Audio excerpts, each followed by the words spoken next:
यूं तो आपने बहुत से किन्नरों को देखा होगा और उनकी कहानी सुनी होगी, लेकिन आज हम एक ऐसे किन्नर की कहानी आपको बताने जा रहे हैं जिसकी एक अलग ही पहचान है। लोग इस किन्नर को बॉलीवुड की सदाबहार अभिनेत्री रेखा की उपाधि दे चुके हैं। आइए जानते हैं आखिर कौन है ये खूबसूरत किन्नर और कैसे शुरू हुआ ये सफर। एक माँ बच्चे को जन्म देने से पहले 9 महीने अपनी कोख में रखती है। तब उसे जरा भी ज्ञात नहीं होता कि उसकी कोख में लड़का है या लड़की। एक माँ के लिए उसका बच्चा केवल बच्चा ही होता है, चाहे उसका लिंग जो कुछ भी हो। उनका प्यार, स्नेह, ध्यान देना, पालन पोषण करना, सब कुछ एक जैसा होता है। लेकिन लिंग क्या आज की दुनिया में इतना महत्व रखता है कि इंसान को सम्मान देना है तो उसके लिंग को देखा जाता है कि वह किस लिंग का है और उसी हिसाब से उसे तवज्जो दी जाती है। क्या दुनिया में केवल स्त्री और पुरुषों के लिए ही जगह है? उनसे हटकर क्या कोई तीसरा लिंग का व्यक्ति इंसान नहीं हो सकता? ये वही सोसाइटी है जिसने तीसरी श्रेणी के लोगों को किन्नर का दर्जा दिया हुआ है। फिर भी वही सोसाइटी क्यों आखिर किन्नरों को देखते ही दूर हट जाती है?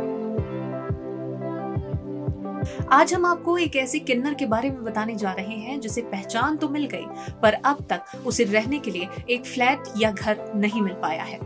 हम बात कर रहे हैं कोलकाता के पॉल्स की, जो 12 साल पहले अपना घर परिवार छोड़कर मुंबई आ गई थी, जिसने मुंबई आकर अपनी एक अलग ही पहचान बनाई और मुंबई में उन्हें पूजा शर्मा के नाम से जाना जाता है। और तो और अब वो मुंबई लोकल ट्रेन की रेखा के नाम से मशहूर हैं। लेकिन इसके बावजूद इतना नाम कमाने के बाद भी जीवन में चुनौतियों का सामना अभी तक करना पड़ रहा है। पूजा गरीबी में पैदा हुई, जिसके चलते वो स्कूल कभी नहीं जा पाई। स्थिति ऐसी थी कि पूजा जब काम करती तब उसे खाना मिलता था। यहाँ तक कि पूजा मॉल में सेल्स का काम भी करती थी, लेकिन लोग उससे बदतमीजी किया करते थे, जिसकी वजह से पूजा ने इस काम को भी छोड़ दिया। एक बातचीत के दौरान पूजा ने बताया कि वो कभी मुंबई में सिग्नल पर भीख मांगा करती थी, जो अब एक्टिंग मॉडलिंग में पहचान बना रही हैं। पूजा बताती हैं कि उसे घर छोड़े 12 साल हो चुके हैं, लेकिन उसके बाद भी आज तक वो कभी गांव नहीं लौटी। वो कहती है कि मैं नहीं चाहती कि मेरी वजह से समाज वाले मेरे परिवार को परेशान करें। पूजा की माँ आज भी उसे पॉल सी समझती है, इसीलिए पूजा जब भी उनसे वीडियो कॉल पर बात करती हैं, तब सीना ढककर, मेकअप हटाकर, टोपी पहनकर बात करती हैं। जब भी पूजा से उसकी कहानी पूछी जाती है, वो कांपने लगती है, उसकी जुबान लड़खड़ाने लगती है। अपनी कहानी बताते बताते वो हांफने भी लगती है। अपने अतीत और वर्तमान की स्थिति को बताते हुए पूजा की आंखें आंसुओं से भर आती हैं। कुछ समय बाद पूजा मुंबई लोकल ट्रेनों में जाकर भीख मांगने लगी। पूजा की किस्मत उस वक्त बदल गई जब उसने शाम के 7:40 वाली महिला लोकल ट्रेन की सवारी ली, जिसमें सिर्फ महिलाएं हुआ करती थी।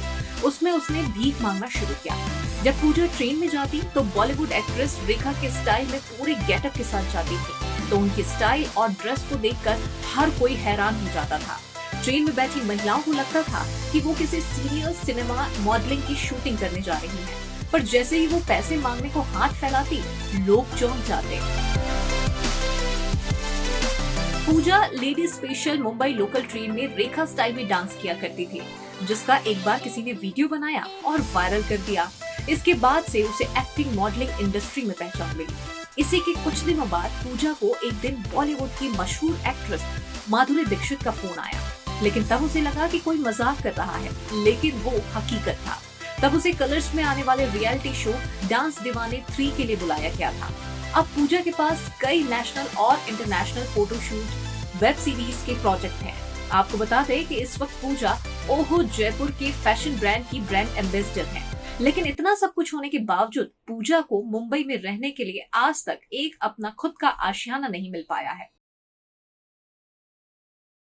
पूजा की कहानी वाकई समाज की रूढ़िवादी सोच को दर्शाती है। अपने बलबूते पर लिंग भेद की अवधारणा को दूर करते हुए पूजा ने जो मकाम हासिल किया है, वो वाकई काबिले तारीफ है, जिससे निश्चित तौर पर एक बड़ी सबक हम सभी को मिलती है और आगे बढ़ने को प्रेरित करती है।